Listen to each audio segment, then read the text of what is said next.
بسم اللہ الرحمن الرحیم۔ السلام علیکم۔ جنتی جب اپنے محلوں میں داخل ہوں گے تو عظیم الشان املاک کے مالک ہوں گے۔ ان محلوں کے دروازوں پر جنتی کے نام لکھے ہوئے ہوں گے، جیسے آپ اپنے گھروں پر اپنے نام کی تختی لگواتے ہیں۔ محلوں میں جنتی لوگوں کے لیے خزاں بھی ہوں گے، وہاں حوریں بھی ہوں گی اور ان کا کلام ہوگا، کلمہ طیبہ لا الہ الا اللہ محمد رسول اللہ، اللہ اکبر کی صدائیں بلند کرتے ہوئے وہ جنتی کا استقبال کریں گے اور وہ جنتی وہاں آنے پر بہت خوش ہوگا۔ یہ ایسے گھر ہوں گے جہاں تسکین ہوگی۔ آئیے ایک نعمت کا ذکر کرتے ہیں۔ خازن جنت، جنت کے رکھوالے حضرت رضوان علیہ السلام یہ آ کر جنتیوں کو تنہائی مہیا کریں گے۔ اب جنتی اس تنہائی میں ایک خاص نعمت جو اسے اللہ تبارک و تعالیٰ نے دی ہے، جسے حور کہتے ہیں، وہ تنہائی میں ان سے ملے گا۔ ہر جنتی کے لیے ایک خیمہ اور دلہن ہوگی۔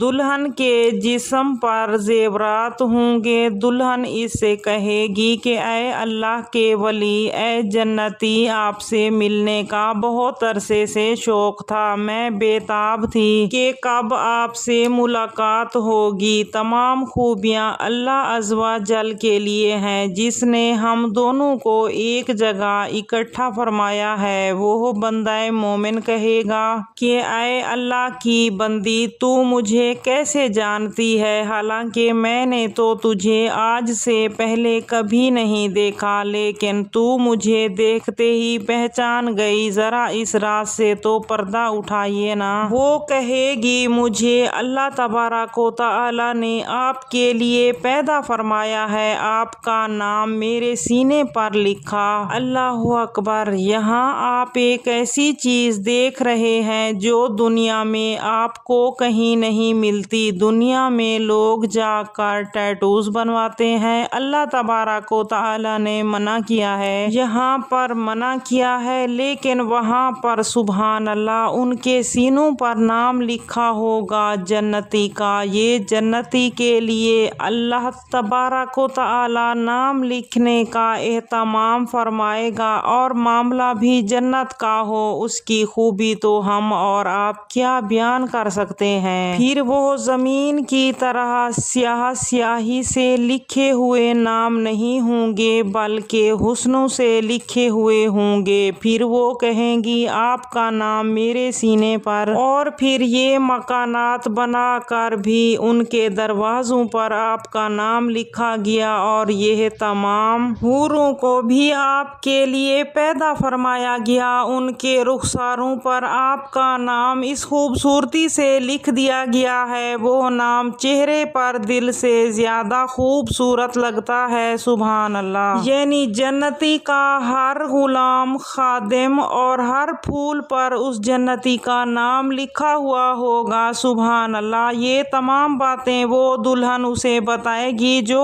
اس کی وہاں دلہن ہوگی۔ اے جنتی، جو شے تیری ہے اس پر تیرا نام لکھا ہے۔ اللہ اکبر! حالانکہ کوئی جنتی کسی اور جنتی کی چیز پر نہ تو نگاہ ڈالے گا اور نہ ہی اسے حاصل کرنے کی خواہش کرے گا، اس کے باوجود یہ اہتمام ہے۔ سبحان اللہ! اور وہ آگے بتائے گی، جانتے ہو جنتی، یہ اس وقت ہوا جب آپ دنیا میں اللہ تبارک و تعالیٰ کی عبادت کرنے، آپ نماز پڑھتے، طویل دن میں روزہ رکھتے، پس اللہ تبارک و تعالیٰ اس وقت اللہ عز و جل حاضر جنت حضرت رضوان علیہ السلام کو حکم فرماتا کہ وہ ہمیں یعنی حوروں کو اپنے پروں پر اٹھا کر لے جائے، تاکہ ہم آپ کا دیدار کریں اور آپ کے اچھے اعمال دیکھیں۔ تو حضرت رضوان علیہ السلام ہم سے فرمائے گا، دیکھو یہ تمہارے سردار ہیں۔ تو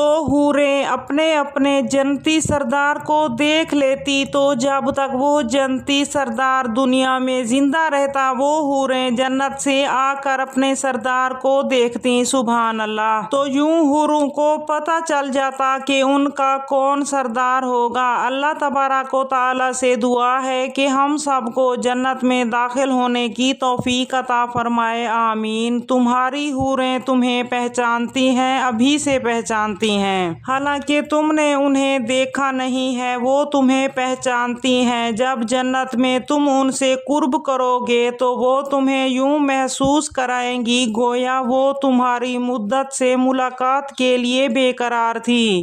تم سوچو کوئی کسی کے لیے مدت سے ملاقات کے لیے بے قرار ہو تو ان کی محبت کا کیا عالم ہوگا۔ سبحان اللہ۔ وہ کہتی ہے ہم نے اس وقت تمہیں دیکھا اور ہم نے تمہیں پہچان لیا، اور جب کبھی ہمیں آپ کی یاد ستاتی، جب ہمیں آپ کے دیدار کا شوق ہوتا تو ہم جنت کے محلوں کے دروازوں سے نکل کر جنت کے خازن حضرت رضوان علیہ السلام کے پاس آتی اور ان کو کہتی کہ اللہ تبارک و تعالیٰ کی قسم، ہم اپنے محلوں میں اس وقت تک نہ جائیں گے جب تک ایک مرتبہ اپنے سردار کا دیدار نہ کر لیں۔ تو وہ ہمیں دنیا کی طرف لے جاتے اور ہر حور اپنے اپنے سردار کو دیکھ لیتی، اور حور کہتی ہے جو اس جنتی کی دلہن ہے، جب جنتی جنت میں داخل ہو جائے گا تو اس روح سے کلام کر رہا ہوگا، بات چیت ہو رہی ہوگی۔ اگر وہ حور جو اپنے سردار کو دیکھ رہی ہے، جب وہ دیکھ رہی ہے تو سردار اس وقت رات کی تاریکی کا وقت ہوتا اور وہ سردار رات کی تاریکی میں اللہ تبارک و تعالیٰ کی عبادت میں مشغول ہوتا، نماز پڑھ رہا ہوتا، تو حور اپنے سردار کو نماز پڑھتا دیکھ کر خوش ہوتی اور کہتی کہ اللہ تبارک و تعالیٰ کی اطاعت کیے جاؤ تاکہ تمہاری خدمت ہو، اور کھیتی اگائے جاؤ تاکہ کاٹ سکو۔ سبحان اللہ۔